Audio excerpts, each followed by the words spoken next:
juste revenir sur un point. Les femmes. Mais elles vous ont fait quoi, les femmes? Non, parce que là, vous imaginez qu'on va tenir longtemps comme ça. Je veux dire, elles nous tolèrent encore. Enfin, quand je dis nous, je dis les propriétaires d'un pénis et du genre masculin. Non, parce qu'il faudrait pas oublier non plus que là, ça fait à peine une centaine d'années que les hommes ont commencé à se dire que peut-être qu'elles avaient aussi des droits. Bah quoi, c'était il y a longtemps, maintenant c'est plus comme ça va mieux, lol. Je t'explique. Depuis combien de temps ça existe, l'histoire de la civilisation? 5500 ans. Donc, si l'histoire de la civilisation représentait 1 heure, ça ferait 0,9 secondes qu'on s'intéresserait aux femmes. Tu trouves vraiment que c'est réglé et que ça va mieux? Je parle même pas des inégalités de salaire, de retraite, d'embauche, les mariages forcés, l'excision, les violences sexuelles, Et ça, pour une femme d'aujourd'hui, c'est juste la base, hein. C'est... petite base, quoi. Au XVIIe siècle, pour repérer les sorcières, il y avait le supplice de la nage. Tu connais? On te ligote les mains et les pieds, on te fout à l'eau, et si tu flottes, t'es une sorcière. Et t'es morte. Et si tu coules, c'est bien, t'es innocente. Mais t'es morte. Tu as le choix. Sinon t'as la pesée, on te pèse avec une Bible, et si tu fais exactement le même poids que la Bible, c'est bon, t'es pas une sorcière.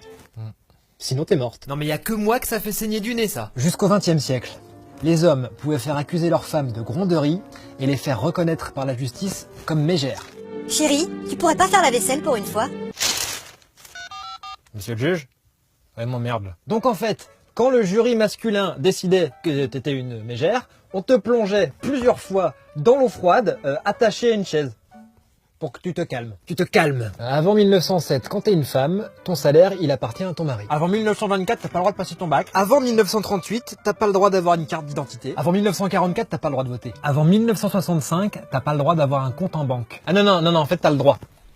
Si t'as l'autorisation de ton mari. Avant 1975, ton mari, il a le droit de lire toutes tes lettres. Ah, avant 2013, selon la loi, t'as pas le droit de porter un pantalon. Non mais ça va, c'était avant tout ça, depuis ça a changé, il y a eu la révolution sexuelle. Et le point du mari, ça te dit quelque chose le point du mari? Alors ça consiste à te recoudre le périnée, après un accouchement, en resserrant l'entrée du vagin, sans te le dire.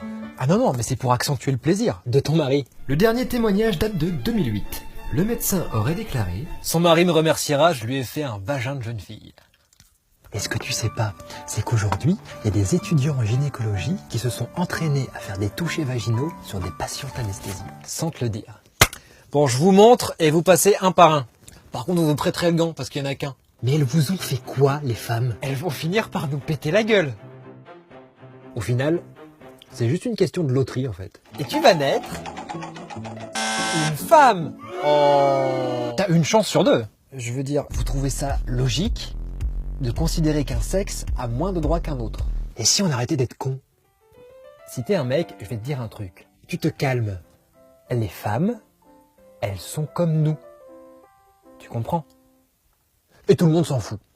So, bongo, bongo, bongo, I don't wanna leave the Congo, no, no, no, no, no. Non mais bébé, je ne veux pas que tu montes sur l'ordinateur.